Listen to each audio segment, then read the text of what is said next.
السلام علیکم ورحمۃ اللہ۔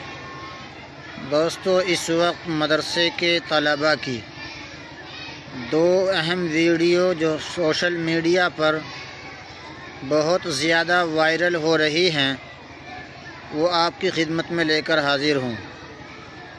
ایک ویڈیو ہے کہ مدرسے کا طالب علم بغیر پریس کے اور بغیر لائٹ کے اپنے کپڑوں پر کس طرح سے پریس کر رہا ہے، آپ اسکرین پر اس ویڈیو کو دیکھ رہے ہیں۔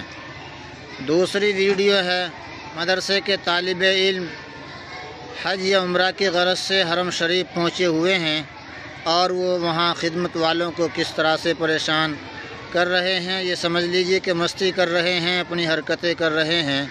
یہ ویڈیو بھی آپ اسکرین پر دیکھ رہے ہیں۔ آپ ان ویڈیو کو دیکھ کر خوش ہوں اور دعائیں دیں مدرسے کے طلباء کو کہ اللہ رب العزت ان بچوں کو نیک صالح حافظ قرآن عالم باعمل بنائیں۔ اللہ سب بچوں کو حرمین شریفین کی حاضری نصیب فرمائے، آمین۔